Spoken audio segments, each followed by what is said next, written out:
నమస్తే, నేను advocate Srinivas Chauhan. Survey number లేని భూములను రిజిస్ట్రేషన్ చేసుకోవచ్చా?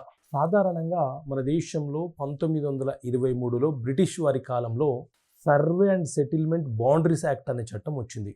ఈ చట్టం ప్రకారంగా మన దేశంలోని ప్రతి గ్రామాన్ని సర్వే చేసి భూమికి సర్వే నెంబర్లను కేటాయించింది. అయితే కొంత భూభాగానికి ఆయా గ్రామ ప్రజలు నివసించడానికి ఏర్పాటు చేసిన భూభాగానికి ఎలాంటి సర్వే నెంబర్లు కేటాయించకుండా వదిలివేశారు. దానిని ఇప్పుడు గ్రామకంఠ భూములను పిలుస్తుంటాము. ఆ భూములలో ఎవరైనా ఇళ్ల నిర్మాణం చేసుకొని ఉంటే ఆ ప్రదేశాన్ని, ఆ స్థలాన్ని హౌస్ నెంబర్తోని, ట్యాక్స్ నెంబర్తోని రిజిస్ట్రేషన్ చేసుకోవచ్చు అని చెప్పి జీవో నెంబర్ 361 చాలా స్పష్టంగా వివరణ ఇస్తుంది. తల్లిదండ్రులను చంపే ప్రయత్నం చేస్తున్న వారసులకు ఆ తల్లిదండ్రుల ఆస్తిలో వాటా పొందే హక్కు ఉంటుందా? సో మిత్రులారా, మన దేశంలో హిందూ వారసత్వపు చట్టం 1956 ఉన్నది.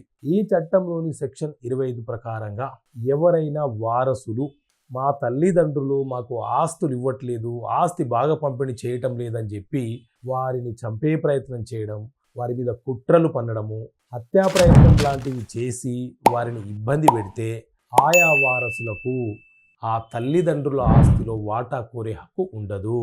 ఆ తల్లిదండ్రులు కనుక వారి మీద క్రిమినల్ చర్యలు తీసుకొని పోలీస్ స్టేషన్లో వారి మీద ఎఫ్ఐఆర్ అటెంప్ట్ టు మర్డర్ కింద 307 కింద ఆ సెక్షన్ కింద కేసును కనుక నమోదు చేయిస్తే ఆ వారసులు ఆ తల్లిదండ్రుల ఆస్తిలో వాటాను కోల్పోయే ప్రమాదం ఉంది అని ఈ చట్టం చాలా స్పష్టంగా చెప్తుంది.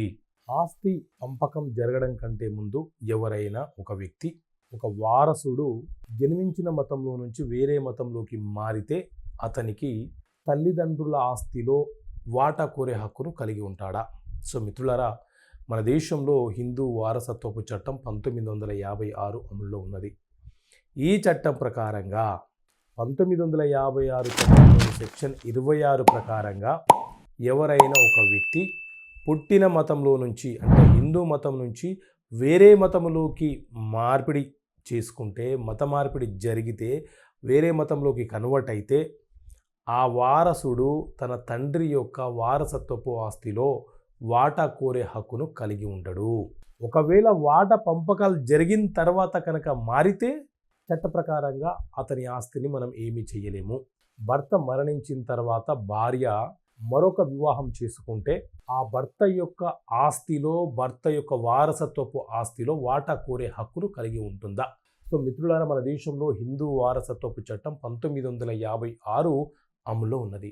ఈ చట్టంలోని సెక్షన్ 24 ప్రకారంగా భర్త మరణించిన తర్వాత భార్య మరొక వివాహము చేసుకుంటే ఆ భార్యకు ఆ భర్త యొక్క వారసత్వపు ఆస్తిలో, ఆ భర్త యొక్క సొంత ఆస్తిలో వాటా కోరే హక్కును కలిగి ఉండదు.